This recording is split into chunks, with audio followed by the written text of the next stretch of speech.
ngayaktang live laksabani yam kuina thajaroge ma'am current से सु keno leite guarantee leite current se patong sakibi ai ngayaktang live laksabani nuksijaraba jilna uche jil singa wari ngayaktang sanajage haiduna loinana ma'am hojiki matam sida ishorgi wahai se Christian haiba sing se yamna mathau tare ishorgi wahai se ko ma'am ngasi engonda faujaragliba holy bible dagi ishorgi wahai am khatang pathok sarke जोहान की पंदुप अहुम की Johan पंदुप अहुम की पद अहुम से मैं आमदा पाथोक सरके जिसुना मंगोंदा high की तसेंग नमक आइने नंगोंदा हाईरी कनागुम्बा मी अमना नौना पोक्त्रबदी महाक ना ईश्वर की निंगथौ लेबाक अदु उबा ngamde हेबा ईश्वर की वाहै सिंगु हाईरिबा ईश्वर की वाहै से हौजिकी मतम सिदा यामना मरु ओइरे मैं याउगी फिजेक्ति सेटपा उबा मतमदा याम नुंगसिबसु मानबा क्रिश्चियन सु ओइबा दुबु मनुंगददी मिहिंग चाना थनबा कय आमसु लैरे मैम को मरमदुना जिसुना मंगोंदा हाई की तसेंगनमक आइना नंगोंदा हाईरी कनागुम्बा मी अमना नौना पोक्त्रबदी महाकना ईश्वरगी निंथौलेबा अदु उबा ngamde believer Amna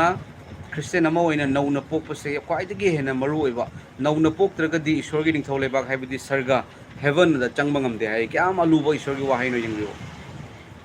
Alina Devi praise the lord हाइबी praise the lord Roshni Maringmei praise the lord हाइबी रे थगचरी माइबम देवेस praise the lord amen amen amen कैसी की मतंग द मैम याम कुने दि थाजरगे लाइफ से करेंट से केनो लेते गारंटी लेते को अदुगा ma'am ngarang nahan aina video amaka ani ka upload tawbudo ado video do pura khoigi copyright laksan le ko aibdi kenogi matang da koi jiri da yum mai tha ki basing do ida dum tharurga aduga di mi asiba dusu aina kapaga dum thagaluba matam da igi video do pura angang ba lakhre duna da video do lauthok sagrabani video ani khakni aduna mayam nauna pokpa haibase kwaidagi hena maru oire ko mayam huziki matam da नौना पोक्त्रगदी ईश्वर की निंथौलेबाक चंगबा ngamoi Christian हाइना कौरगसु नौना पोक्त्रगदी ईश्वर की निंथौलेबाक चंगबा ngamoi मसिदा नौना पोकपा हाइबगी मतंग असिदा अंगांग अमा ममाना पोकपीबा अमा लेरे अदुगी मतुंगदा अमुक नौना पोकपा हाइबदी थवाइदगी ओइबा थवाइदगी मुक पोकपा यीशु ख्रिस्ता थाजबसे कोई धर्म ओनबा नते अदुबु आइगी थमोय ओनबनी हाइबसे याम चुंबा वाहाइनेबा थमोय ओनबा हाइबदी spiritually हाना की तौरंबा मवोंग वंगांग संगांग everything पुनमक से लोइना होंदोरकपदुनी थवाइगी ओइबा थवाइ सिंगबना लोइना रकपा मतमदा हाइरिबा मिसक अदो नौबा मिसक नौना पोकपा अनौबा खुसेम अमगुमना ओहेल्ले अदुगा थवाइ सिंगबगी खुदोल सिंगदी अखोइना बाइबल दा दुम fungi नुंगसिबा कोकपीबा ngakपीबा चानबीबा मतेंग पांगबीबा लमन खुमदबा यeknaba singidamak haijaba punamagse nauna pokpagi khudam amen haiduna zamana haibirei aduga rohan rt block hallelujah haiduna haibirei thagachari rohan brother bu thagachari aduna mayam ngasi ekoi nauna pokpase kwaidagi hena maru oire haibadi thawaina mu pokpiba Yesu Kristana taibang pan bada lakhi base amasu mana shi ki bado karigi damaktono hai base mana siba Yesu Kristana cross da pang ting bada makna taukiba magi thabak ado karino haina khangdaba Christian bhawda leireba me engonda mamangda khara ni di kuire chingmi gi imam ana phone tawre tawraga hairakpani mase ibungo ekoi Christian ni ekoi aigi ipagi ipu haktagdagi Christian oirakpani adubu Jisuna Kalvari gi cross da shibado karigi shibano Jisuna shibado karigi damakta no haibado amata khangakti hai amata khangamde hai aran kubam mox salvation se mayam Yesu Krista na shiba phumba hingat padagi natra hairiba mox salvation do khangamdaba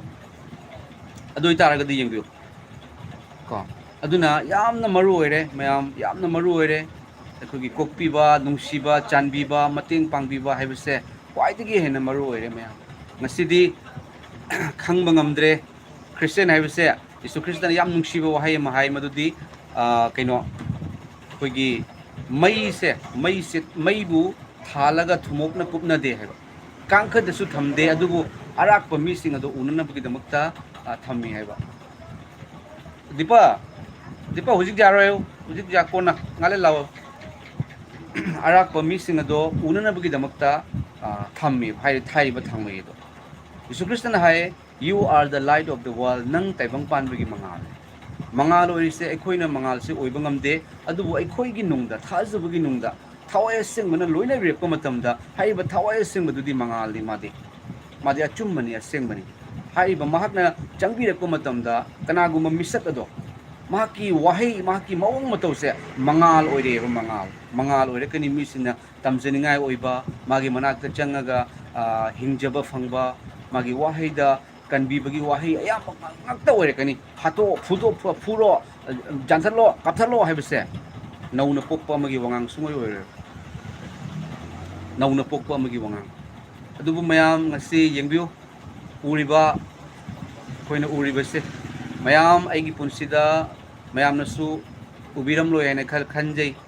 ꯀꯣ ꯇꯁꯦꯡꯅ ꯌꯤꯁꯨ ꯈ꯭ꯔꯤꯁꯇꯕꯨ ꯊꯥꯖꯕꯁꯤꯡꯅꯗꯤ ꯑꯗꯨꯕꯨ ꯎꯍꯩꯗꯕ ꯃꯌꯥꯝ ꯎꯍꯩꯗꯕ ꯌꯤꯁꯨ ꯈ꯭ꯔꯤꯁꯇꯒꯤ ꯋꯥꯍꯩ ꯑꯃꯠꯇ ꯏꯟꯗ꯭ꯔꯕ ꯃꯤꯑꯣꯏꯁꯤꯡ ꯃꯌꯥꯝ ꯀꯣ ꯂꯃꯟ ꯈꯨꯝꯕ ꯃꯥꯅ ꯑꯗꯨꯃꯥꯏꯅ ꯇꯧꯔꯗꯤ ꯑꯩꯅ ꯑꯃꯨꯛ ꯁꯨꯃꯥꯏꯅ ꯇꯧꯒꯦ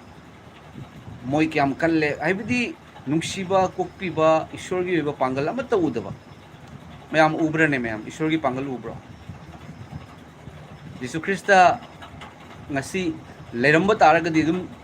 ꯋꯥꯈꯜꯗ ꯏꯃꯦꯖꯤꯟ ꯇꯧꯁꯦꯕ ꯌꯤꯁꯨ ꯈ꯭ꯔꯤꯁꯇ ꯂꯩꯔꯝꯕ ꯇꯥꯔꯒꯗꯤ ꯌꯤꯁꯨ ꯈ꯭ꯔꯤꯁꯇꯅ ꯍꯥꯏꯒꯗ꯭ꯔꯣ ꯂꯥꯛꯑꯣ ꯃꯣꯏ ꯐꯨꯔꯨꯔꯁꯤ ꯂꯥꯛꯑꯣ ꯁꯤ ꯑꯉꯥꯡꯁꯤ ꯐꯒꯠꯂꯣ ꯍꯥꯏꯒꯗ꯭ꯔꯅ ꯍꯥꯏꯔꯣꯏ ꯅꯠꯇ꯭ꯔꯥ ꯀꯔꯤ ꯍꯥꯏꯅꯤ ꯌꯤꯁꯨ ꯈ꯭ꯔꯤꯁꯇ ꯂꯩꯔꯝꯕ ꯇꯥꯔꯒꯗꯤ ꯀꯔꯤ ꯍꯥꯏꯅꯤ ꯍꯥꯏꯖꯕꯤꯌꯨ ꯀꯅꯥꯒꯨꯝꯕꯅ ꯂꯥꯜꯂꯛꯄ ꯇꯥꯔꯒꯗꯤ ꯍꯥꯏꯖꯕꯤꯌꯨ ꯏꯁꯣꯔꯗ ꯍꯥꯏꯔꯛꯀꯗꯕꯅꯦꯕ ꯃꯇꯦꯡ ꯄꯥꯡꯕꯤꯌꯨ ꯍꯥꯏꯔꯛꯀꯗꯕꯅꯦꯕ ꯂꯃꯟ ꯈꯨꯝꯒꯅꯨ ꯍꯥꯏꯔꯛꯀꯗꯕꯅꯦꯕ ꯑꯗꯨꯕꯨ ꯏꯁꯣꯔꯒꯤ ꯋꯥꯍꯩ ꯍꯥꯏꯔꯁꯨ ꯆꯪꯗ꯭ꯔꯦ ꯕꯥꯏꯕꯜꯒꯤ ꯋꯥꯍꯩ ꯍꯥꯏꯔꯒ ꯌꯦꯡꯉꯤ ꯏꯁꯣꯔꯗꯁꯨ ꯀꯤꯗꯦ ꯏꯁꯣꯔꯗ ꯑꯀꯤꯕꯁꯨ ꯂꯩꯇꯦ ꯇꯧꯔꯤꯕ ꯃꯑꯣꯡ ꯃꯇꯧꯁꯦ ꯑꯁꯤꯅꯤ ꯃꯌꯥꯝ ꯀꯃꯦꯟ ꯈꯤꯇꯪ ꯄꯥꯊꯣꯛꯆꯔꯛꯀꯦ ꯔꯨꯠ ꯄꯥꯝꯃꯩ ꯄ꯭ꯔꯦꯁ ꯗ ꯂꯣꯔꯗ ꯍꯥꯏꯅ ꯍꯥꯏꯕꯤꯔꯛꯏ ꯏꯕꯣꯝꯆꯥ ꯌꯦꯟꯗ꯭ꯔꯦꯟꯕꯝ ꯑꯣꯖꯥ ꯑꯩꯁꯨ ꯂꯧ ꯌꯩꯕꯅ ꯊꯕꯛ ꯈꯔ ꯆꯤꯜꯂꯨꯔꯦ ꯑꯣꯖꯥ ꯃꯤꯑꯣꯏ 6 ꯑꯗꯨꯒꯤꯗꯃꯛꯇ ꯍꯥꯏꯖꯕꯒꯤ ꯚꯤꯗꯤꯑꯣ ꯊꯥꯒꯠꯄꯗꯣ ꯌꯥꯝꯅ ꯅꯨꯡꯁꯤ ꯑꯩꯈꯣꯏꯗꯤ ꯏꯁꯣꯔꯒꯤ ꯅꯨꯡꯁꯤꯕꯗꯣ ꯃꯌꯥꯝꯗ ꯈꯪꯍꯟꯁꯤ ꯄ꯭ꯔꯚꯨ ꯖꯤꯁꯨꯒꯤ ꯃꯤꯡꯂꯦꯟꯗ ꯑꯃꯦꯟ ꯍꯥꯏꯗꯨꯅ ꯍꯥꯏꯕꯤꯔꯛꯏ ꯑꯃꯦꯟ ꯄ꯭ꯔꯦꯁ ꯗ ꯂꯣꯔꯗ ꯊꯥꯒꯠꯆꯔꯤ ꯑꯣꯖꯥ ꯏꯕꯣꯝꯆꯥ ꯌꯦꯟꯗ꯭ꯔꯦꯟꯕꯝ ꯌꯥꯝ ꯆꯨꯝꯕ ꯋꯥꯍꯩꯅꯤ ꯑꯣꯖꯥ ꯏꯁꯣꯔꯗ ꯍꯥꯏꯖꯕ ꯅꯠꯇꯅ ꯑꯩꯈꯣꯏꯒꯤꯗꯤ ꯀꯔꯤꯁꯨ ꯎꯄꯥꯏ ꯂꯩꯇꯦ ꯀꯣ ꯍꯧꯖꯤꯛꯀꯤ ꯃꯇꯝꯁꯤꯗ ꯑꯩꯈꯣꯏ ꯊꯥꯖꯔꯕ ꯑꯩꯈꯣꯏꯁꯦ ꯌꯥꯝꯅ ꯇꯨꯞꯊꯅ ꯂꯩꯖꯩ ꯃꯔꯝꯗꯤ ꯏꯁꯣꯔꯅꯁꯨ ꯇꯨꯞꯊꯅ ꯂꯩꯕ ꯅꯣꯂꯨꯛꯆꯕꯁꯦ ꯏꯁꯣꯔꯅꯁꯨ ꯄꯥꯝꯃꯤ ꯑꯣꯖꯥ ꯑꯗꯨꯒ ꯏꯁꯣꯔꯒꯤ ꯊꯧꯒꯜ ꯇꯧꯖꯕꯁꯤꯗ ꯑꯣꯖꯥ ꯀꯃꯦꯟꯁꯦ ꯑꯐꯕ ꯍꯥꯏꯕꯁꯤꯗꯤ ꯃꯌꯥꯝ ꯄꯨꯝꯅꯃꯛꯅꯁꯨ ꯑꯗꯨꯝ ꯁꯥꯎꯅꯕꯅꯤ ꯇꯧꯕꯒꯤꯗꯤ ꯅꯠꯇ꯭ꯔꯥ ꯑꯗꯨꯅ ꯑꯁꯤꯅꯤ ꯏꯁꯣꯔꯒꯤ ꯋꯥꯍꯩ ꯍꯥꯏꯃꯤꯟꯅꯁꯤ ꯑꯗꯨꯒ ꯑꯆꯨꯝꯕ ꯂꯝꯕꯤ ꯗ ꯔꯥꯏꯠ ꯋꯦ ꯑꯣꯖꯥ ꯑꯩꯈꯣই ꯃꯩꯇꯩ ꯈ꯭ꯔꯤꯁꯇꯤꯌꯟꯁꯤꯡꯒꯤ ꯃꯔꯛꯇ ꯅꯨꯡꯁꯤꯕ ꯀꯣꯛꯄꯤꯕ ꯉꯥꯛꯄꯤꯕ ꯉꯝꯗꯕ ꯃꯌꯥꯝ ꯑꯃ ꯂꯩꯔꯤ ꯍꯥꯏꯔꯨꯔꯒ ꯅꯈꯣꯏ ꯄꯣꯛꯇ꯭ꯔꯤꯉꯩꯗꯒꯤ ꯑꯣꯏꯔꯛꯄꯅꯤ ꯃꯈꯣꯏꯒꯤ ꯊꯃꯣꯏꯗ ꯀꯣꯛꯄꯤꯕ ꯂꯩꯇꯦ ꯃꯈꯣꯏꯒꯤ ꯆꯤꯟꯕꯥꯟꯅ ꯑꯀꯥꯝꯄꯦꯠ ꯍꯥꯏꯗꯨꯅ ꯍꯥꯏꯕꯤꯔꯛꯏ ꯑꯣꯖꯥ ꯑꯁꯤꯅꯤ ꯑꯗꯨꯒꯤꯗꯣ ꯑꯁꯨꯃꯥꯏꯅ ꯍꯥꯏꯕꯤꯔꯛꯄꯁꯦ ꯑꯣꯖꯥ ꯑꯩ ꯍꯥꯟꯅꯗꯒꯤ ꯑꯣꯏꯔꯛꯄꯅꯤ ꯍꯥꯏꯅ ꯍꯥꯏꯔꯛꯄ ꯃꯤꯁꯦ ꯃꯥꯅ ꯍꯥꯏꯔꯤꯕ ꯋꯥꯍꯩꯁꯦ ꯃꯥ ꯈꯪꯖꯗꯅ ꯍꯥꯏꯕꯅꯤ ꯑꯣꯖꯥ ꯑꯗꯣ ꯃꯥꯒꯤꯗꯃꯛꯇ ꯉꯥꯛꯄꯤꯌꯨ ꯑꯩ ꯍꯥꯟꯅꯗꯒꯤ ꯑꯣꯏꯔꯛꯄꯅꯤ ꯍꯥꯏꯕꯁꯦ ꯑꯦꯛꯁꯄꯤꯔꯤꯌꯦꯟꯁ ꯇꯥꯟꯕ ꯅꯠꯇꯦ ꯌꯤꯁꯨ ꯈ꯭ꯔꯤꯁꯇ ꯊꯋꯥꯏꯒꯤ ꯑꯣꯏꯕ ꯃꯔꯤꯅꯤ ꯊꯋꯥꯏꯒꯤ ꯑꯣꯏꯕ ꯃꯔꯤꯅꯦꯕ ꯈ꯭ꯔꯤꯁꯇꯤꯌꯟ ꯑꯃꯠꯇ ꯑꯣꯏꯔꯝꯗꯕ ꯃꯆꯤꯟ ꯊꯤꯕ ꯍꯨꯔꯥꯟꯕ ꯃꯄꯨꯟꯁꯤ ꯆꯨꯞꯄ ꯍꯨꯔꯥꯜꯂꯕ ꯑꯃ ꯌꯤꯁꯨ ꯈ꯭ꯔꯤꯁꯇꯅ ꯀ꯭ꯔꯣꯁꯇ ꯄꯥꯡ ꯇꯤꯡꯕꯗ ꯑꯔꯣꯏꯕ ꯃꯇꯝꯗ ꯌꯤꯁꯨ ꯈ꯭ꯔꯤꯁꯇ ꯑꯩꯕꯨ ꯅꯤꯡꯁꯤꯡꯕꯤꯌꯨꯇꯅꯤ ꯃꯥ ꯍꯥꯏꯔꯤꯕ ꯅꯪꯅ ꯅꯪꯒꯤ ꯅꯤꯡꯊꯧ ꯂꯩꯕꯥꯛꯇ ꯆꯠꯄ ꯃꯇꯝꯗ ꯌꯤꯁꯨ ꯈ꯭ꯔꯤꯁꯇꯅ ꯑꯩꯅ ꯋꯥꯁꯛꯇꯨꯅ ꯍꯥꯏꯔꯤ ꯉꯁꯤꯃꯛ ꯑꯩꯒ ꯂꯣꯏꯅꯅ ꯅꯪ ꯄꯦꯔꯥꯗꯥꯏꯁꯇ ꯆꯠꯀꯅꯤ ꯍꯥꯏꯕ ꯃꯤꯀꯨꯞ ꯑꯃꯗꯅꯤ कनागुम्बा अमना यीशु ख्रिस्त मिकुप अमा खतंग थाजब तारगसु यीशु ख्रिस्त इपागी याबीबा ओइरगदि मा सर्गगी मचासिंग ओहेलबनी अइना हानदगी क्रिश्चियन ओइरै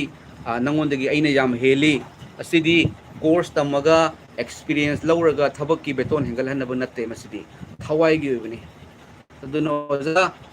अदुमाइना हाइबिरकपदो अखोय हानदगी क्रिश्चियन ओइरकपनी दोइदी अखोयगी सिना फै मुनोगी दुना फत्ते हाइरकपदो ओजा खंगदबगिनी अदुगुम्बा मिसिंगदुगा यारी मखैदी ओजा नप्सिन केनो तौबिगनु पुन्ना लेबिगनु ओजा मखोइना मिगी मराल थीगनी माना तौइदो चुमदे माना तौइदो लाली चुमरान यामना हाइगलानी होय ईश्वरगी अचुमरान कनागुम्बा अमा मिटकी ममांगदा क्रिश्चियन हाइरगा मी हालागदी लाली हाइगदबनी को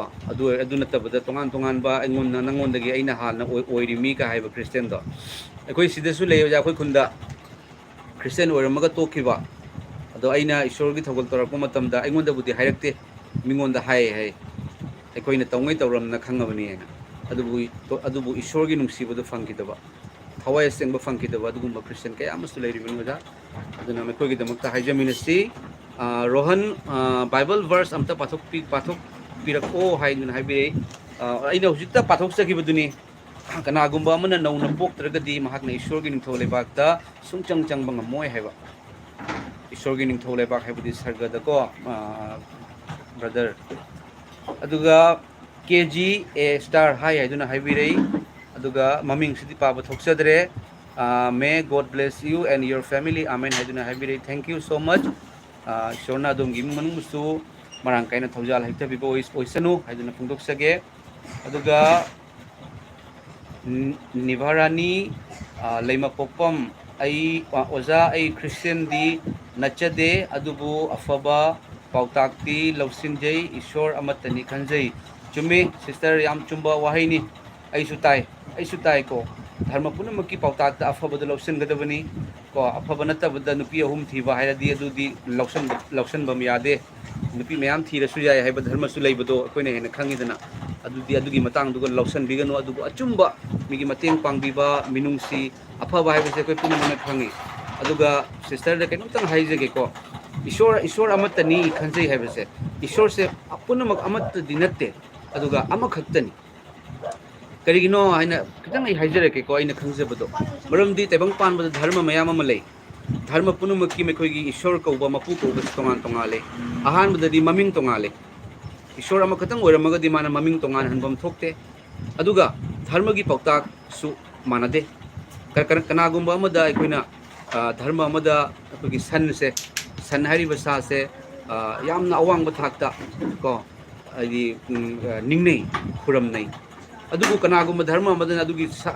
सादुम अमुक चाव हाइबगी अयाब अमुक पिरै हाइबदि धर्म पुनमकना अदुगा पौताक धर्मगी ओइबा हाइरिबा मपु अदुना ताइबंग पानबदा लैरिङै मतमदा मागी पौताक माना ताअम्बा मागी वाहैसिंग असे मानदे ईश्वर अमा खतंग ओइरमगदि सोइदना मानफम थोइ नत्रा धर्मसु मयाम अमा लैफम थोक्ते अदुबु धर्मगी मतुंगिना तोंगान तोंगानबा मपु कौबा मयाम अमा लै मयाम दुगी फॉलोअर मयाम निंगनरिबनी मयाम तौनरिबनी अदुगी मतुंगिना मागी चटनबी मागी पथाप तोंगाले अदुगा ngasidi धर्मना धर्मगी मरमना मी खनाले सिस्टरनसु हेन खंबिरमगनेबको कोई इंडिया दा मरु हेन यंगबिउ धर्मगी मरमना असिगी फी से पाइदबा यारोय अदुगी मिंगदो लाउदबा यारोय हाइना धर्मगी मिंगदा मी खनारिबनी नखोइना खुरंबा मतमदा सोरोकदा फमगा खुरंबा यारोय माइक पाइरगा लाउबा यारोय हाइदुना खुरंबी ईश्वर अमत ओरमगदी सुंकु खुरबा केन तहलोय को अदुगी मरमना अदुबु ईश्वर हाइबसे अमा खक्तनी इंग्लिश दसु गॉड इज वन हाइबदो को अदुगा ईश्वर की नुंसीबसे अखोइना करमना खंगनी ईश्वर की नुंसीबसे अचुंबदुना धर्मदि अमा खतनी अचुंबा सेंगबा नुंसीबा अदुबु अखोइना खंगगसु तौबा ngamdaba ko मियोबसे सोली अखोइ मपुंग फादे अदुगा प्रभु जीसु ख्रिस्ट की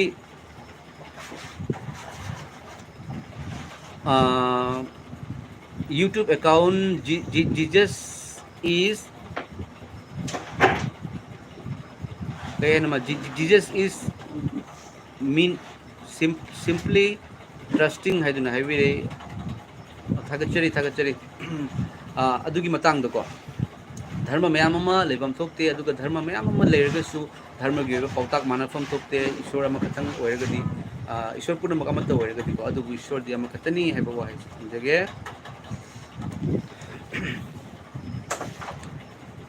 अदुगा काका बालू हाइबको ईश्वर की लंबीदा नुंगसीबा इंगथबा पुरकपा पुबिरकपा ओइरसनु हाइबा थागचरी अचुंब लंबी the right way Nivarani Leima Pokam ईश्वरना थौजानबीबो ओइसनु ईश्वरना नाहकपु यामना नुंसी प्रेज द लॉर्ड थागचरी ओजा ईश्वरना अखोय पुनमकपु नुंसी ईश्वरना अखोयबु नुंसी हाइबगी खुदम से अइना यीशु ख्रिस्त इपा उ अइना खंगजरकपा मतमदा अमसुंग बाइबल पाजरकपा मतमदा मयाम अइना थमोइसु थवाइसु हक्चांगसु पिथोकजगिबसे अखोयना फत्रगा अखोयगी दमकता थवाइ वाबिबा थवाइ वारगसु दुम लेतबा को धर्म पुनमंगसु अफब तव पुनमंग हायबा अफब तव हायबदि खंगी अदुबु अइदि सोले एग्जांपल मचिन थी नुआइना हाय हजिति मचिन थी बसे करिसु नत्रे मी हात का नुआइना हाय हजिति मी से हातनारे लानबगी थबक तवगनु हाय लानबगी थबक तवनरी मयाम अमा ताना ताना दब तवरको मतमदा धर्म दुदि फबा धर्म दुना हायबदुदि अमत इंद्रबा असिगी मतंग रे यीशु ख्रिस्तना मागी वहाई से मागना शिबीबसे अखोइना फंगदब चेराक्तो अखोइना फंग तारगदी धर्म पुनमंगसु सर्ग नोरोक हाइबतो को अखोइ नोरोकता खमनुंग लेबाकता हेलदा तारगदी अखोइसि तमथीबा अवाबा ओइरगनी खनबगी मरमना यीशु ख्रिस्तना मागी मसाना दाखफम लौकी मागी ई थादकी अखोइगी दमकता अखोइगी ईदा लैरिबा पापसिगी दमकता माना ई थादबनी माना शिबनी हिगतबनी हाइबदी अखोइदा अमत थममद्रेबा अखोइना थममद्रे माना लोइ पुरे अदुगा हुमनी सुब नुमिते हिंगतपसिना ईश्वर की मचानुपानी है ताकपने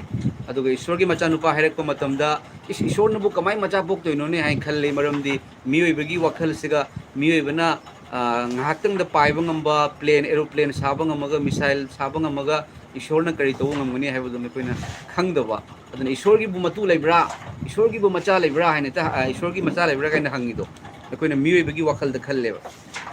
बाइबल की मतुंगिने सर्गदा साखी पिबा हुम लई मपा वाहै अमसुंग थवय सेंबा हाइबा वाहै अदुगी मपालना तैबंग पानसे ओइखिबनी हाइबा वाहै द वर्ड ऑफ गॉड यीशु ख्रिस्तनी अदुना यीशु ख्रिस्तगी नुंसीबसिदि मयाम आइदि अहिंग बैसिंगी फुटनी आइगी फुटतगी सिंग थक्किबा महाक अदु कैदोंगैदा खौरांग लरोय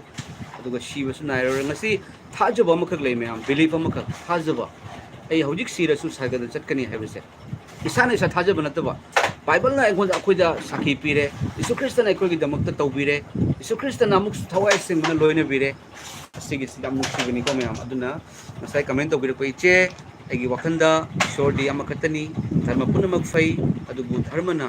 अइना ngakpa ngamde अइना चटpa ngamde मरम अदुना अइबु कनबिखिबा नुक्सिबगी दमकता आइगी दमकता सिदुना फुमदुना हिंगतपा थादा थाजौ हाइबिबा ईश्वर यीशु ख्रिस्तबु अइना लौसनजब तारगदी ईश्वरना कनबियो फंगे हाइबसे फुंदोकसगे अदुगा रोहित ओजा नौना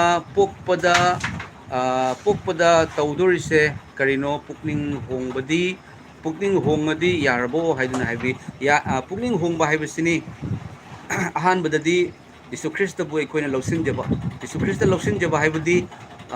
यीशु ख्रिस्तना ईश्वरना अखोइबु नुंसिबगी मरमना मागी मचानुपा थाबीरकपा मचानुपाना पोकपा शिबा अमसुंग हिंगतपा हाइबा हुमसे तराइबा वाहै नतेबा ईश्वर की थौरांग अदु मपुंग फाख्रबा हाइबा शिबदुदा मी पुमनमकी दमकता यीशुना शिबा पोखिबा पोइबा पोलकदबगिसु यावना अमुक्तंग द पाप पोखिबने हाइबा यीशु ख्रिस्तबु ओ इपा नंगना आइगी दमकतासु सिबिखिबनिको हाइबा इपाना लोइबिखिबा थबगदो आई लौसनजरे इपा आई नंगबु थाजै आई नंगबु लौसनजरे हाइन लौसनजरबा मतमदा अखोइना ईश्वरगी लंबीदा बाइबल पाजरकपा मतमदा हानगी चलंब थबक हाना दुम हाइजरगे कोइ कायंगोइदना हाना फत्तबगी थबक तौरंबा तौनिंगरोय हाना लानबगी थबक तौरंबा मथंगता तुकचब फावरानी हंगोइबा फावरानी मिगी मांगन तागनब तौबा तौनिंगरोय यीशु ख्रिस्तना आइबु आई फत्तबा इसे ईश्वरना नुंसिबिबा तारगदी आइबु कनबिबा तारगदी आई इपागी लंबीदा चलगनी कनागुंबा मन लालकपा तारगसु मागी दमकतसु यीशुना ई ताकिबनिको आइबु माना लेमना कनबिरिसे अदु तारगदी आइनसु माबु ngakpifam थोई हाइबगी वंगांग कयामा ईश्वर के अखोगी मरी लाक्पा मतम द लाकनी अदुगा थवाई गी ओइबदा खुदोल मयाम पिरकनी मयाम असिनी नौना पोकपा इसिंग दगी अमसुंग थवाई दगी पोकरबदी हैबको थागचरी ब्रदर अदुगा अदुगा मथंगी कमेंट से God is light, in him here is no darkness at all. Amen. Hallelujah. Ishor di mangal ni masu mangal gi mafam da mamman chang bangam de. Adubu ngasi uri base mayam iramdam akogi nusi kraba iramdam Manipur sida tra sigumba lerangani habis di mayam thajadabani ko seng thajadabani sumaina la Christian ko sumai lerangmadra aidi aina ishor khangjaraki matam dari yang siba miyo ema pastor amaga khangna hanbire aduga sumai tauba makoi da haira suta daba haira suta daba mukna dum leibane mukna dum leiba koi dei puna mak hatke puna mak tukke to hairaga moi kai harakani akoi gi mi rep tau gi badadi nangna haibra akoi gi mi rep tau gi badadi nangna haibra video semido akoi gi nupi si badadi sembrai nekoi di Christian ni nekoi di Bible pa Yesu Christ ki wahai khangi Yesu Christ ki wahai khangi noi gi nungsibodo uge na khalleba noi gi nungsibodo uge na noi gi nungsibodo urakta badagi kesum maral lajedraba maite Christian nekoi gi akoi da wa banange khangjedaba maite singna khanju khalloidro noi na Christian na church ta challaga keno tawre nongmai paire mi halaga hallelujah hin laure mai tawudu gi Christian si diamat to imare haina khallaga maitei gi tuminna maitei gi ishor khuramna leijabado changna pureba kana gi dai dagi no do no gi dai dagi no to ma'am को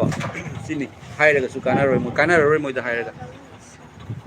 खंग्रबनी मोइदा हायरगा जारोय मोइदा हायबा नतबा Moina फंगनगदौबसे हायरिबा canoe Tuni अमदो खमथेंगबदो खंग्रे बंगोनसु खंग्रे ma'am को comment से ma'am निवारा नी lemma पोपम थमोइदी लौसिनबा कुइख्रे 2021 दगी class 10 दगी हौजिक 38 years सुरे ईश्वर की पाउताक्सी मित्तगी piece ताखी कपलोय हाइबसु यादे अगी इमुंग गौरिया धर्मदा लुप्पा इसे सकपा ओइबना मवोंग ओइबना केबा मवोंग थोकना लौसिनबा ngamde haiduna haibiri sister karisu wabiganu adom gi thamoina ta lepiyo thamoina ta Yesu Krista ipa akoi ga wari sanaba yabani sister wari sanaba ipa aigi punsi asigumba condition da leire ipa ishor ai nang buthajai aigonda lambi pibiu haina haibiu aigonda lambi pibiu aigonda pautak pibiu ai kari tawjauno ipa ishor ipa na wahai pibiu हाइबा मतमदा खुदकदा हाइरक्ते हाइदुनसु लांगतकनगनो मदो इपा ईश्वरगी अनिंगबनी को माना फोंदोकनिंगगदी खुदकदा फोंदोरप याय नत्रगसु खरनिगी मतुंगदा फोंदोरप याय अदुबु ईश्वर यीशु ख्रिस्टगी मिंगदा यीशु ख्रिस्टदा हाइजेकिबदो सोइदना इपाना ताय ताय अदुगा नोंग सोइदना हाइरकनी अदोंगी मीसिंग याम लई अदु लई अदुना church काबो ngamde मकोइना सावई होय जुमगी मतुंगिले अदुबु आई चर्च का ngamde ईश्वरना इबु नुसिद्रा हाइना खनबिगनोबा ईश्वरगी चर्च तो नंगनी अदोमनी थागतपियो हालेलुया थागतचरी है थागतपियो अदुगा मथंगदा रबिन्सन गुड बॉय हाइना आमेन हाइना हाइब्रिड थागतचरी brother YouTube account glory ever be to Jesus gentle Jesus make me mild हाइना हाइब्रिड थागतचरी thank you so much brother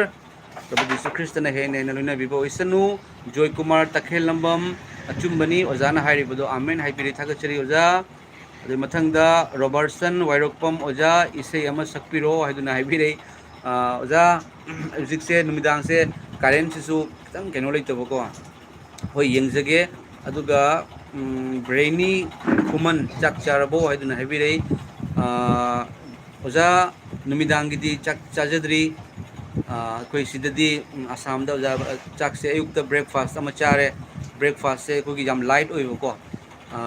मैंने पुंग तरे निपान गिसिगा ब्रेकफास्ट अमा चारे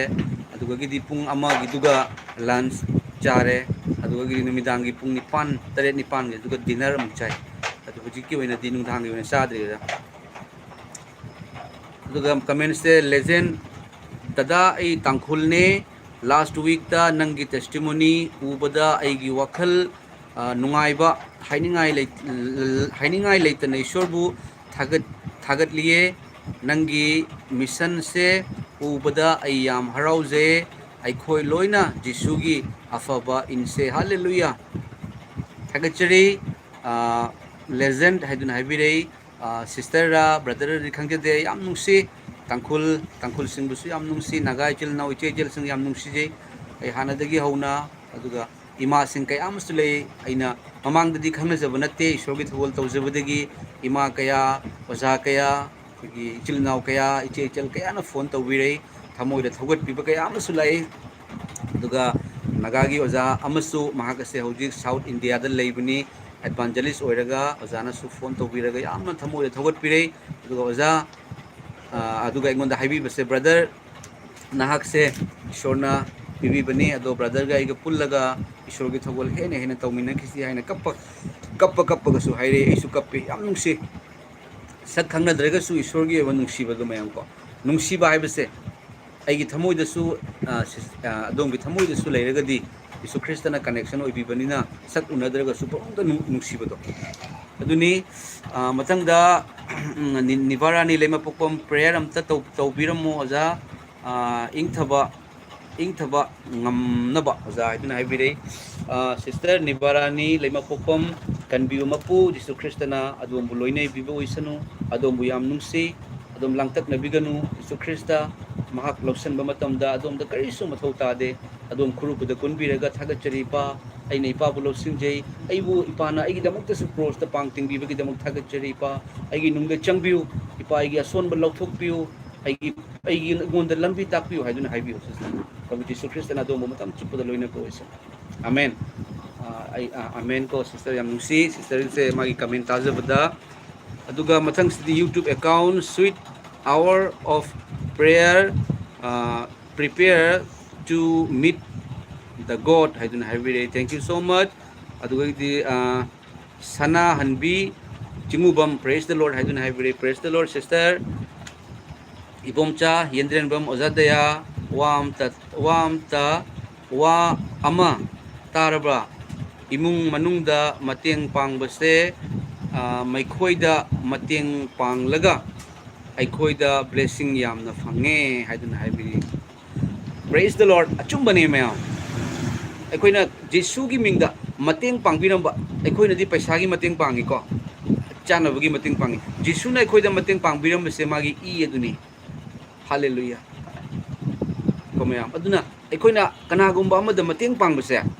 ꯑꯁꯦ ꯗꯕꯜ ꯂꯥꯛꯄꯅꯤꯀꯣ ꯃꯌꯥꯝ ꯗꯕꯜ ꯇ꯭ꯔꯤꯄꯜ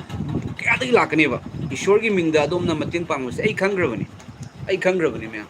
ꯏꯁꯣꯔꯒꯤ ꯁꯨꯃꯥꯏꯅ ꯃꯇꯦꯡ ꯄꯥꯡꯕꯁꯦ ꯑꯩꯅ ꯍꯧꯒꯠꯂꯛꯄ ꯃꯇꯝꯁꯤꯗꯒꯤ ꯍꯥꯟꯅꯗꯤ ꯍꯧꯔꯝꯗꯦꯀꯣ ꯅꯣꯡꯃ ꯌꯥꯝꯅ ꯅꯨꯡꯁꯤꯕ ꯑꯩꯈꯣꯏꯒꯤ ꯇꯦꯁꯇꯤꯃꯣꯅꯤ ꯑꯃ ꯇꯥꯕ ꯃꯇꯝꯗ ꯑꯩꯁꯨ ꯀꯞꯈ꯭ꯔꯦ ꯑꯗꯨꯗꯒꯤꯗꯤ ꯃꯇꯦꯡ ꯄꯥꯡꯉꯛꯄꯁꯦ ꯍꯦꯛ ꯍꯧꯔꯛꯄ ꯃꯇꯝꯗꯒꯤꯅꯦ ꯃꯌꯥꯝ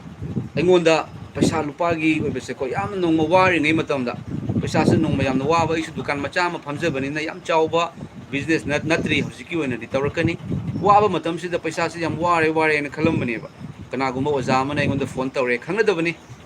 ꯑꯣꯖꯥꯒꯤ ꯃꯇꯦꯡ ꯄꯥꯡꯕꯤꯕ ꯑꯣꯖꯥꯒꯤ ꯇꯦꯁꯇꯤꯃꯣꯅꯤ ꯇꯥꯕꯗ ꯊꯃꯣꯏꯁꯤ ꯌꯥꯝ ꯄꯦꯜꯂꯦ ꯑꯣꯖꯥꯒꯤ ꯃꯤꯅꯤꯁꯇ꯭ꯔꯤꯗ ꯃꯇꯦꯡ ꯑꯣꯏꯕꯤꯌꯨ ꯍꯥꯏꯗꯨꯅ ꯄꯩꯁꯥ ꯈꯔ ꯑꯩꯉꯣꯟꯗ ꯄꯤꯔꯛꯑꯦꯕꯀꯣ ꯂꯨꯄꯥ 5,000 ꯄꯥꯡꯉꯛꯏ ꯑꯃꯁꯨꯡ ꯑꯗꯨꯒꯤ ꯃꯇꯝꯗꯣ ꯄꯩꯁꯥ ꯂꯩꯇ꯭ꯔꯤꯉꯩ ꯃꯇꯝꯗ ꯌꯦꯡꯕꯤꯌꯨ ꯁꯦ ꯀꯅꯥꯅꯣꯗꯣ ꯏꯁꯣꯔꯅꯅꯦꯕ ꯑꯗꯨꯅ ꯃꯔꯝ ꯄꯨꯝꯅꯃꯛꯇ ꯑꯗꯣꯝꯒꯤ ꯏꯆꯥꯁꯤꯡꯗ ꯕ꯭ꯂꯦꯁꯤꯡ ꯂꯥꯛꯀꯅꯤ ꯑꯗꯣꯝꯗ ꯕ꯭ꯂꯦꯁꯤꯡ ꯂꯥꯛꯀꯅꯤ ꯍꯤꯔꯝ ꯀꯌꯥꯗꯒꯤ ꯕ꯭ꯂꯦꯁꯤꯡ ꯂꯥꯛꯀꯅꯤ ꯑꯗꯨꯅ ꯃꯇꯦꯡ ꯄꯥꯡꯃꯤꯟꯅꯁꯤ ꯃꯔꯝꯗꯤ ꯑꯩꯈꯣꯏꯗꯤ ꯍꯧꯖꯤꯛ ꯂꯟ ꯄꯩꯁꯟꯒꯗꯕ ꯅꯠꯇ꯭ꯔꯦ ꯄꯤꯊꯣꯛꯀꯗꯕꯅꯤ ꯍꯥꯏꯕꯗꯣ ꯃꯔꯝꯗꯤ ꯑꯩꯈꯣꯏꯒꯤ ꯂꯟꯁꯦ ꯁꯔꯒꯗꯅꯤꯀꯣ ꯃꯌꯥꯝ ꯊꯥꯒꯠꯆꯔꯤ ꯏꯆꯤꯜ ꯏꯅꯥꯎ ꯏꯆꯦ ꯏꯆꯜꯁꯤꯡ ꯑꯩ ꯌꯥꯝ ꯀꯨꯏꯅ ꯊꯥꯖꯔꯔꯣꯏꯒꯦ ꯑꯗꯨꯒ ꯀꯀꯥ now my class is 11 when I am class 9 trust in Jesus I know he loves me a lot hallelujah Jesus loves you too much Yesuna nangbu yam nungsiko yam nungsi Jesu Kristana kanbiba aran kubam pibiba kanbiba mapuna dombu yam na nungsi ko ꯑꯗꯣꯝꯅ ꯀꯀꯥ ꯍꯥꯏꯅ ꯀꯧꯕꯤꯔꯛꯄꯁꯦ ꯑꯁꯤ ꯀꯧꯔꯛꯄ ꯃꯇꯝꯗꯅꯦ ꯌꯤꯁꯨ ꯈ꯭ꯔꯤꯁꯇꯅ ꯀꯩꯅꯣꯗ ꯌꯤꯁꯨ ꯈ꯭ꯔꯤꯁꯇꯒꯤ ꯐꯤꯜꯝꯗ ꯌꯤꯁꯨ ꯈ꯭ꯔꯤꯁꯇꯅ ꯑꯉꯥꯡ ꯑꯃ ꯄꯥꯝꯕꯤ ꯄꯝꯃꯒ ꯍꯥꯏꯕꯗꯣ ꯑꯄꯤꯛꯄ ꯑꯉꯥꯡꯁꯤꯡꯕꯨ ꯑꯩꯉꯣꯟꯗ ꯂꯥꯛꯆꯁꯅꯨ ꯃꯈꯣꯏꯕꯨ ꯈꯥꯝꯒꯅꯨ ꯁꯔꯒ ꯂꯩꯕꯥꯛꯇꯤ ꯃꯈꯣꯏꯒꯨꯝꯕꯒꯤꯅꯤ ꯍꯜꯂꯦꯂꯨꯌꯥ ꯃꯇꯝ ꯆꯨꯞꯄꯗ ꯂꯣꯏꯅꯕꯤꯕ ꯑꯣꯏꯁꯅꯨ ꯑꯗꯨꯒ ꯑꯆꯨꯝꯕ ꯂꯝꯕꯤ ꯗ ꯔꯥꯏꯠ ꯋꯦ ꯑꯣꯖꯥ ꯅꯤꯕꯥꯔꯥꯅꯤ ꯂꯩꯃꯄꯣꯛꯄꯝꯒꯤꯗꯃꯛ ꯄ꯭ꯔꯦꯌꯔ ꯇꯧꯕꯤꯌꯨ ꯑꯃꯦꯟ ꯍꯥꯏꯗꯨꯅ ꯍꯥꯏꯕꯤꯔꯛꯏ ꯑꯣꯖꯥ ꯁꯣꯏꯗꯅ ꯏꯁꯣꯔꯗ ꯍꯥꯏꯖꯒꯦ ꯁꯣꯏꯕꯝ ꯔꯣꯕꯤꯇꯥ ꯑꯣꯖꯥ ꯂꯥꯏꯚ ꯊꯥꯔꯤꯁꯦ ꯀꯔꯤ ꯃꯇꯥꯡꯒꯤꯅꯣ ꯍꯥꯏꯕ ꯑꯩꯈꯣꯏꯒꯤ ꯁꯤꯁꯇꯔ ꯔꯣꯕꯤꯇꯥ ꯑꯩꯅ ꯂꯥꯏꯚ ꯊꯥꯖꯕꯁꯦ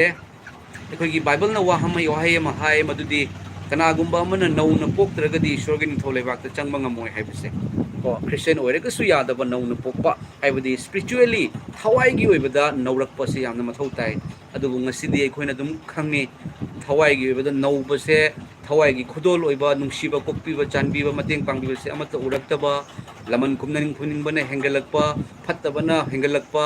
ꯍꯥꯏꯔꯁꯨ ꯇꯥꯗꯕ ꯕꯥꯏꯕꯜꯗꯒꯤ ꯄ꯭ꯔꯃꯥꯟ ꯇꯧꯅ ꯄꯤꯔꯁꯨ ꯄꯉꯥꯡꯇ ꯉꯥꯡꯕ ꯃꯨꯛꯅ ꯑꯗꯨꯝ ꯂꯩꯕ ꯈ꯭ꯔꯤꯁꯇꯦꯟ ꯀꯧꯕ ꯀꯌꯥ ꯑꯃꯁꯤ ꯎꯔꯛꯄ ꯃꯇꯝꯗ ꯑꯩꯒꯤ ꯊꯃꯣꯏꯗ ꯅꯧꯅ ꯄꯣꯛꯄꯤꯌꯨ ꯍꯥꯏꯕꯁꯤ ꯋꯥꯍꯩꯁꯦ ꯍꯥꯏꯖꯕꯅꯤ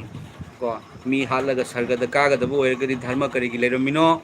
ꯇꯥꯏꯕꯪ ꯙꯔꯃ ꯍꯥꯏꯕꯗꯤ ꯏꯁꯣꯔ ꯙꯔꯃꯁꯤ ꯀꯔꯤꯒꯤꯅꯣ ꯙꯔꯃ ꯍꯥꯏꯕꯗꯤ ꯑꯆꯨꯝꯕꯗꯨꯅꯤ ꯑꯩꯈꯣꯏꯅ ꯇꯧꯕ ꯉꯝꯗꯕꯗꯣ ꯉꯝꯅꯕꯒꯤꯗꯃꯛꯇ ꯙꯔꯃ ꯂꯥꯛꯏꯕꯅꯤ ꯑꯗꯣ ꯙꯔꯃꯒꯤ ꯋꯥꯍꯩꯗꯨꯅꯗꯤ ꯃꯤ ꯍꯥꯠꯂꯨ ꯍꯥꯏꯅꯗꯤ ꯍꯥꯏꯗꯕ ꯃꯆꯤꯟ ꯊꯤꯌꯨ ꯍꯥꯏꯅꯁꯨ ꯍꯥꯏꯗꯕ ꯑꯗꯨꯒ ꯈ꯭ꯔꯤꯁꯇꯦꯟ ꯑꯃꯅꯤ ꯍꯥꯏꯔꯒꯗꯤ ꯏꯁꯣꯔꯒꯤ ꯋꯥꯍꯩ ꯑꯗꯣ ꯈꯪꯖꯔꯒ ꯑꯩ ꯐꯠꯇꯕ ꯑꯩꯕꯨꯁꯨ ꯏꯁꯣꯔꯅ ꯀꯟꯕꯤꯕꯅꯤꯀೋ ꯑꯩꯁꯦ ꯁꯔꯒꯗ ꯑꯩꯒꯤ ꯌꯨꯝꯅꯤꯀꯣ ꯇꯥꯏꯕꯪ ꯄꯥꯟꯕꯗ ꯌꯤꯁꯨ ꯈ꯭ꯔꯤꯁꯇꯅ ꯎꯆꯦꯛꯅꯁꯨ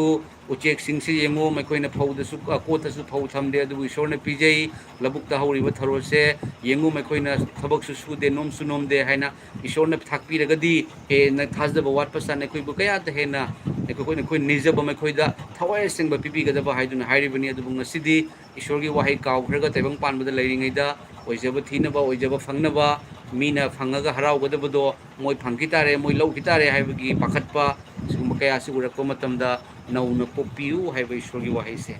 ꯍꯥꯏꯖꯕꯅꯤ ꯃꯁꯤꯒꯤ ꯃꯇꯥꯡꯗ ꯑꯗꯨꯝ ꯊꯃꯣꯏꯗ ꯐꯥꯎꯖꯔꯛꯄꯒꯤ ꯃꯔꯝꯗꯤ ꯇꯝꯕ ꯉꯝꯗ꯭ꯔꯕ ꯑꯩꯈꯣꯏꯒꯤ ꯄꯨꯟꯁꯤ ꯑꯣꯏꯔꯦ ꯀꯔꯤ ꯅꯨꯃꯤꯠꯇ ꯖꯤꯁꯨ ꯈ꯭ꯔꯤꯁꯇ ꯁꯦꯀꯦꯟ ꯀꯃꯤꯡ ꯔꯦꯞꯆꯔ ꯑꯣꯏꯒꯗꯕꯗꯣ ꯑꯗꯨꯅ ꯏꯁꯣꯔꯗ ꯋꯥꯈꯜ ꯊꯝꯃꯤꯟꯅꯁꯤ ꯍꯥꯏꯕꯁꯦ ꯅꯧꯅ ꯄꯣꯛꯃꯤꯟꯅꯁꯤ ꯍꯥꯏꯕ ꯋꯥꯍꯩ ꯑꯁꯤꯅꯤ ꯊꯥꯒꯠꯆꯔꯤ ꯏꯆꯤꯜ ꯏꯅꯥꯎ ꯏꯆꯦ ꯏꯆꯜ ꯏꯃꯥ ꯄꯥꯕꯨꯡꯁꯤꯡ ꯏꯔꯝꯗꯝ ꯃꯅꯤꯄꯨꯔꯗ ꯇꯦꯛꯇ ꯀꯥꯏꯗꯕ ꯑꯣꯏꯁꯅꯨꯀꯣ ꯃꯌꯥꯝ ꯑꯩꯈꯣꯏ ꯄ꯭ꯔꯦꯌꯔꯗ ꯅꯤꯡꯁꯤꯡꯃꯤꯟꯅꯁꯤ ꯑꯗꯨꯒ ꯑꯩꯈꯣꯏꯒꯤ ꯇꯥꯏꯕꯪ ꯃꯥꯂꯦꯝꯗ ꯏꯪꯊꯕ ꯄꯨꯔꯛꯁꯅꯨ ꯍꯥꯏꯗꯨꯅ ꯍꯥꯏꯃꯤꯟꯅꯁꯤ ꯍꯣꯏ ꯏꯪꯊꯕꯁꯤꯗꯤ ꯌꯤꯁꯨ ꯈ꯭ꯔꯤꯁꯇꯒꯤ ꯋꯥꯍꯩꯗꯁꯨ ꯂꯣꯏꯅ ꯊꯣꯛꯑꯕꯅꯤ ꯂꯩꯕꯥꯛ ꯑꯃꯅ ꯂꯩꯕꯥꯛ ꯑꯃꯒꯤ ꯃꯊꯛꯇ ꯖꯥꯇꯤ ꯑꯃꯅ ꯖꯥꯇꯤ ꯑꯃꯒꯤ ꯃꯊꯛꯇ ꯂꯥꯟ ꯍꯧꯔꯛꯀꯅꯤ ꯄꯨꯝꯅꯃꯛꯁꯦ ꯎꯔꯕꯅꯤ ꯀꯣ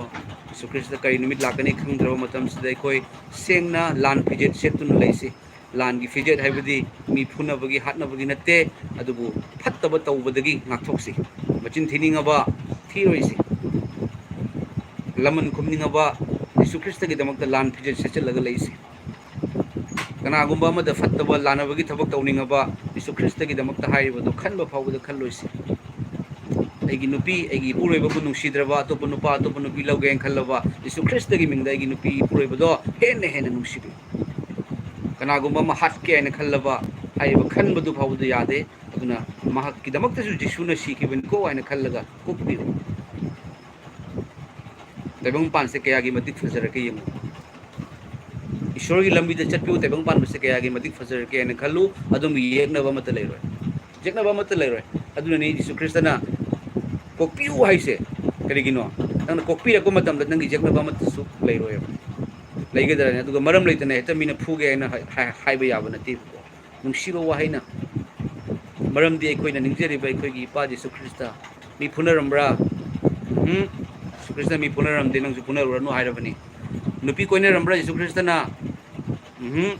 ꯅꯨꯄꯤ ꯀꯣꯏꯅꯔꯝꯗꯦ ꯀꯣ ꯖꯤꯁꯨ ꯈ꯭ꯔꯤꯁꯇꯅ ꯅꯨꯄꯤ 3-4 ꯊꯤꯔꯝꯕ꯭ꯔꯥ ꯅꯠꯇ꯭ꯔꯒ ꯅꯨꯄꯤ ꯊꯤꯔꯝꯕ꯭ꯔꯥ ꯊꯤꯔꯝꯗꯦꯕ ꯌꯨꯝ ꯐꯖꯕ ꯁꯥꯔꯝꯕ꯭ꯔꯥ ꯕꯤꯜꯗꯤꯡ ꯁꯥꯔꯝꯕ꯭ꯔꯥ ꯌꯤꯁꯨꯒꯤ ꯐꯣꯂꯣꯋꯔꯁ ꯑꯃ ꯑꯣꯏꯅ ꯌꯤꯁꯨ ꯈ꯭ꯔꯤꯁꯇꯅ ꯑꯩꯈꯣꯏꯗ ꯇꯥꯛꯄꯤꯕꯗꯤ ꯅꯨꯡꯁꯤꯕꯁꯤꯅꯤ ꯃꯇꯩ ꯃꯅꯥꯎ ꯂꯩꯃꯤꯟꯅꯔꯕ ꯂꯨꯅ ꯅꯨꯡꯁꯤꯅꯅ ꯂꯩꯌꯨ ꯑꯉꯥꯡꯁꯤꯡꯗ ꯅꯨꯡꯁꯤꯅ ꯋꯥꯍꯩ ꯋꯥꯇꯥ ꯇꯧ ꯑꯉꯥꯡꯁꯤꯡ ꯅꯃꯥ ꯅꯄꯥꯅ ꯍꯥꯏꯕ ꯏꯜꯂꯨ ꯅꯃꯥ ꯅꯄꯥꯕꯨ ꯏꯀꯥꯏ ꯈꯨꯝꯅꯧ ꯄꯨꯟꯁꯤ ꯅꯨꯡꯁꯥꯡꯅ ꯂꯩꯅꯤꯡꯕ ꯇꯥꯔꯒꯗꯤ ꯏꯁꯣꯔꯒꯤ ꯋꯥꯍꯩ ꯉꯥꯛꯇꯅꯤ ꯊꯥꯒꯠꯆꯔꯤ ꯃꯌꯥꯝ ꯃꯇꯥꯡ ꯑꯁꯤꯗ ꯂꯥꯏꯚꯁꯦ ꯂꯣꯏꯁꯤꯟꯖꯔꯒꯦ ꯉꯥꯏꯍꯥꯛꯇꯪ ꯊꯥꯖꯔꯛꯄꯅꯤ ꯅꯨꯃꯤꯗꯥꯡꯁꯤꯗ ꯉꯁꯤꯗꯤ ꯏꯁꯣꯔꯒꯤ ꯊꯧꯖꯥꯟꯗꯒꯤ ꯍꯥꯏꯖꯕ ꯇꯥꯏ ꯀꯥꯔꯦꯟꯁꯤꯁꯨ ꯆꯠꯇ꯭ꯔꯦ ꯅꯍꯥꯟꯉꯩꯗꯤ ꯌꯥꯝ ꯇꯣꯏ ꯆꯠꯄꯅꯦ ताबीरिबा यंगबीरिबा इचिलनाव इचे इचलसिंग मैम पुनमकु ईश्वरना हेन हेन लोइनबीबो ओइसनु फत्तबदगी कनबीबो ओइसनु अदुगा क्रिश्चियन कौरगा ईश्वरगी नुंसीबा लेइतदना फत्तबगी स्पिरिट लेरिबसिंगदो ईश्वरना मखोइबुसु सोक्पीबो ओइसनु ईश्वरगी मफमददी मिराइबा नुंसीदबा अमत लेइते मखोइना नुंसीदसनु अखोइना मखोइगीदमक हाइजमिनस थागेचरिना यंगबीरिबा पुनमकु ईश्वरना सोक्पीबो ओइसनु इरमदा मणिपुर तक कायदबो ओइसनु अदुगा इमा अहुम अदुगा ngang ahumdo मखोइ हलकपो ओइसनु को मैम यीशु ख्रिस्ता इपाना सोइदना हलनबीबो ओइसनु मखोइगी थमोइदा मिनुंसी यावो तारगदी मैम अइना यीशु ख्रिस्ता हाइजरिसे अइबु कनबीबा कनबीरखिबा इपासे मप्पुसे अइना हाइजरिसे मोगी थमोइदा पानबा यारबनी अइना यीशु ख्रिस्ता अइना हाइजरिसे अइगी टेस्टिमोनी अफलमदबा इसे ईश्वरना नुंसीबीबा कनबीबा असे अइना इपाना सोइदना थादोरकनी अइना हाइबसे थादोरक्सनो अइना नमी खुदिंगी प्रेयर तवसे मोय मी फारिबा सिंगदुना येंगागसुने मोय थमोइ नौथबा यारबनीबा ओ माना हाइबा यीशु ख्रिस्ता से कोइना सु खुरमजरिबसिनिको ओय मा मिचमनिको चुम्मी माना हाइसे अइना हाइबदा लानब्रने मे मी हातु हाइरो इसनते कनबिउ हाइबनेबा मिचम कनबिउ दसा ईश्वर निंगदबा मदसु हंगागा येंगबदने हाइरकनेबा ए हातपिरुनु मी अमगी अखोइना same ngamde mama ainuna mama aduna tha mapan naupuraga wa wa na tawna masado buksare mamaga mapaga duna machado yengjari sunda icha sina heng chauraga mithoi mien oini aina pikra wangang dugi maral karino nupi singdugi maral karino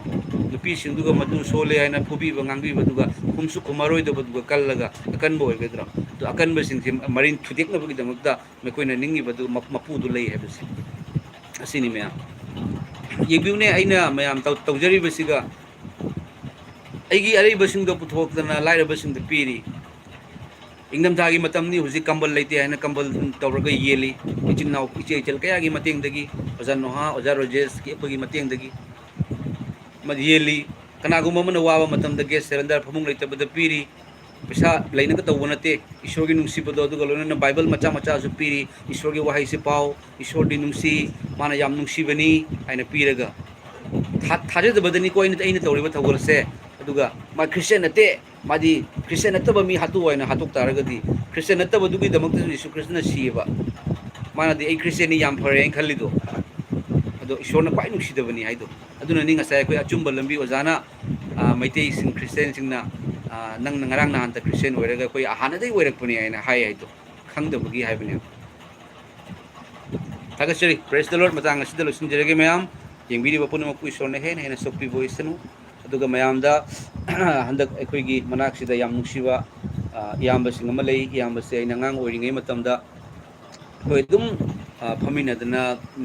लेरमबनी वारी वताइ सानादना दुबु हंदक अइना चटपा मतमदा यामबसे मखोंग नाकनमा यावदना लेरमे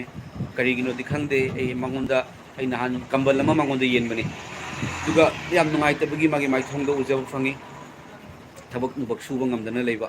ado tap uba matamda ainasu mana aigina jisu krista gi thogol tawise malo yenge ado ainasu sumaina mareng mana thengbada ma sumaina nondharei haibudi magi aigi damakta prayer tawbi haibudo adugi mawangda musumana phamgisi haibuni wari sananingba male ado ai chalaga mangonda mating pangsagi hainu khanjari holy bible su mayam ai pijagani asiga su mayam akoi mating pangminasi aduga yam nungsiba mana akoi gi lekai da mayam nupi ama masa yam phajabani nupi se akoi gi manabini da ma se mayum palore chen mani ko chelaga ma se mapure buduga lemina bangam dana khana na sauna dana halaga ma se leire aduga ma mayum palaroi haiduna leire adu handak aina kambal ama yenjabani adugi matungda holy bible macha do pirami aina parba haibu pare haiduna haibire ko adu karamna pagadabano haiduna su haibire yam nungsiba ko aduga asigumba nupi awaba taraba singse sona kawidana jukthara ba wara ba polum pura ba ingonda lau nakari su awaba mata lehelo haibudo tani sona ma ba su sokpi bo isunu mayam ईश्वर की थगोल से अइना तौजबनी Christian चंगो अइना हाइरगा कानादे church का अइना हाइरगा कानादे मयाम church का बा मी ngतनी नोंगै पाइदो Christian ओइबा ngतनी केनो तौरिदो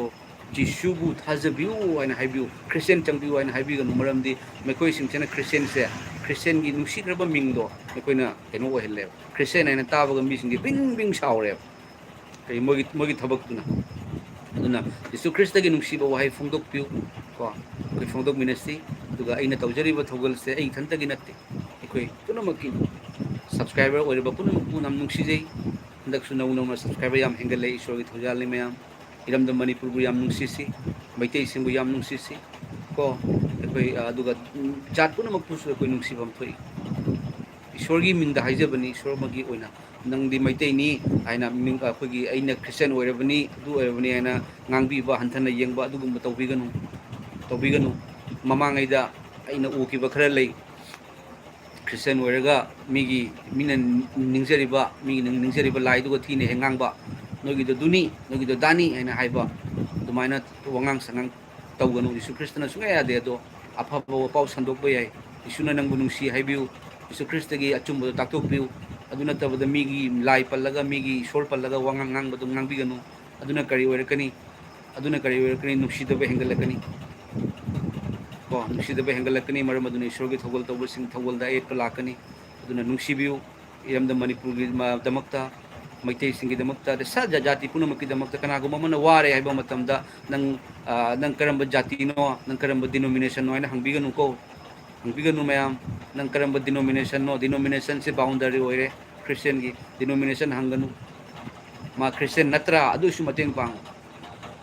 pang bado Ishorna hangoi hayeng sargada nang Christian sing da mateng pang brai na hangadra khangjadaba sing da khangan bado mathau tadra mayam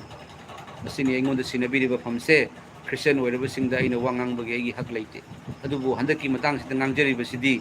mekoina mi halaba mekoina mi gi yum mai tharaba yum manung da mi mai tharaga karaba makok ta nongmai na kapaba oima haina khalame ba isu keno tawsibu haina tum henjalaba nuksi kraba iramdam Manipur do tokhai tage haina ni moina haise aduga ngasai mayam angonda comment ama se ina halle moi kuki gi mi male maitai noina keno se phatte pudumaki ahoba se bireni aduna tawhallimi hai mana haiba uga ina haibne ba noina Manipur thugai bagi wahai do lepiro ko Manipur thugai ni haina khali dana mogi dream do adugi wahai do ne koi thadok piro aduga dum drugs popi thaba lepiro dum lan loire chumra mayamai haijeri se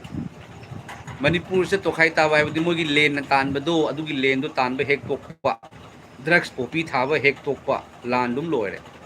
ado hairi badudi achumbarane me drugs thaba do achumbarane kobi thaba nateba khamen thaba nateba mina kobi thaba da koi chalaga janthal urdi hoi ja chumde to drugs sai dudi mi myam chara ga shire Manipur da drugs addict oiraga drugs ki chawa mi singi center mafam hangang thammi ado aduna dugagi yengo kana gumba mana aina yadaba thabak hek tawba magi manung da leiba phattaba singse mayam ne ngasi makoina karigino aina khallewa ipai sure karigino moina mekhoi gi masagi maral do taktho phawba da mekhoi handadri se karigino koi aigi iral ne mayam isagi iral isana yajaba jam changi ko isagi iral se aina ngangmana chumme haiba se Ishwar gi natte karigino mekhoi sumaina Bible da gisu haire laman kumba igi natte laman kumba Jehovah gi ni laman kumganu aduga gi di Ishwar gi wahai haire bu yad se haiba matam dane mekhoi drugs tawruba se kopi tawruba se aina yadabani dana huran dana tawruba se huran bagi thabak karbar gi thabak police kirakta ba ain kirakta ba ama kirakta bani na Ishwar gi wahai du ki tabane main point mekoina ijatta hingam taragadi law suraga aduga gi di mekoi gi sabji uraga ain gi lambi da leram taragadi mekoi khangadabane me aduna juar sanaba juari hairage ko juari lagau sanaba missing do aduga lagau sanadri gi aina ujabadani lagau do sanadri gi mamang dadi magi wahi wata se phajana dum ngangane ba lagau sanaba hek jawru badagi di lagau hai di khanga mayam juar do lagau sanaba hek jawru badagi di magi wahi wata se hu ha an to khale ba do karigno hai matam dane mana juar sanaba matam dane munda jandi ena laubudo fajakraba lupa changa do smai to isi guru ai di sanade mayam jeng ni maina maning dagi lepa kamai toge na churup ke chinga gane smai toraga ne lupa changa dugi value amta leitre ba lupa changa do smai prek launa phajadra ne me